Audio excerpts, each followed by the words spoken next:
या कॉन्स्टिट्यूशन, आखिर ये क्या होता है और ये डेमोक्रेटिक कंट्री के लिए जरूरी क्यों होता है? देखिए, अगर आप डेमोक्रेसी को देखोगे तो इसका मतलब क्या होता है, लोगों का शासन, है ना।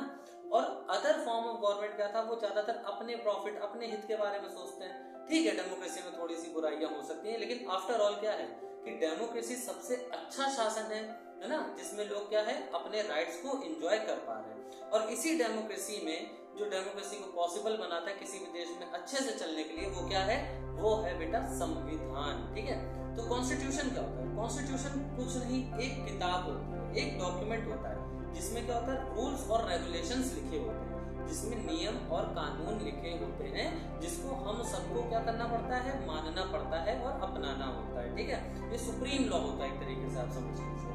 ठीक, ये बनता कैसे? Formed on the basis of some strong philosophical foundation.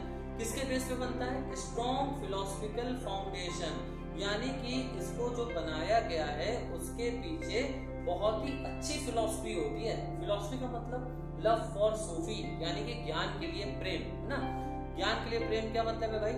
ऐसी चीजें होती हैं जिससे देश के लोग मिलजुल कर अच्छे से रह सकें। इसीलिए हमारे कॉन्स्टिट्यूशन में क्या है आपका, equality, liberty, justice, freedom, fraternity, बहुत सारी चीजें हमें हमारे कॉन्स्टिट्यूशन में देखने को मिलती है। और डेमोक्रेसी में कॉन्स्टिट्यूशन जो है एक तरीके से उसकी रीढ़ की हड्डी की तरह काम करता है, बैकबोन की तरह काम करता है, समझ लीजिए। ये कॉन्स्टिट्यूशन ही है जिसकी बदौलत आज हम आजादी के इतने साल बाद भी अच्छे से हम क्या कर रहे हैं, अपनी लाइफ को जी रहे हैं। ठीक है, क्योंकि कोई भी शासन व्यवस्था परफेक्ट नहीं होती, उसको क्या होता है, परफेक्ट बनाना पड़ता है। और डेमोक्रेसी इतनी परफेक्ट व्यवस्था है, इतनी अच्छी व्यवस्था है, और कॉन्स्टिट्यूशन ने जो हम लोग को अधिकार दिए हुए हैं, इतने अच्छे अधिकार दिए हुए हैं, और हम सबको क्या करना पड़ता है, इसको अच्छे से मानना चाहिए अगर हम अपने देश को और अच्छा करना चाहते हो तो।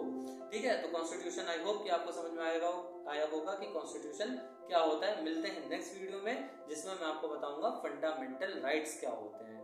ठीक है बच्चों, नमस्कार।